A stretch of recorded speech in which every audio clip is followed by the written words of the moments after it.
আমার এই ছোট ভাই টিপু, মহানগরের সাধারণ সম্পাদক, ও আমাদের সম্মানিত ক্রীড়া সংগঠক মাসুদ ভাই উপস্থিত, আমাদের জেলা মহানগর বিএনপির রাজীব, মনির খান, ইসলাম সর্দার ও জামায়াতের আমির এবং উপস্থিত আমার হুশারি প্রাণপ্রিয় মালিক ভাইয়েরা, সবাইকে আসসালামু আলাইকুম আদাব।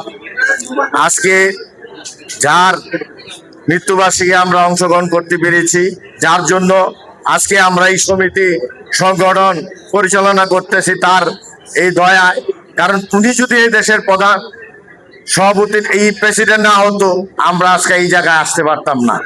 যার বহুদলীয় গণতন্ত্র সৃষ্টি করে গেছে যিনি, আজকে তার এই সুবাদে আমরা আজকে দেশ আবার নতুন করে আমাদের তারেক রহমানের নেতৃত্বে আমরা দেশকে আবার সুন্দরভাবে গঠন করে আজকে আমরা সেই পরিচালনায় আসতেছি। আমরা আসলে আপনারা অনেক সময় দীর্ঘ সময় ধরে বসে রয়েছেন। আমার বক্তব্য শেষে মিলাদ হবে, মিলাদ শেষে আপনারা অবশ্যই এইখানে খাওয়ার ব্যবস্থা আছে, আপনারা খাওয়া দাওয়া করে যাবেন এবং কেউ উঠবেন না। মিলাদ হবে, মিলাদের পর খাওয়ার ব্যবস্থা আছে, সবাই সুন্দরভাবে বসবেন, সবার পর্যাপ্ত খাবার আছে, সবাই খাবার পাবেন।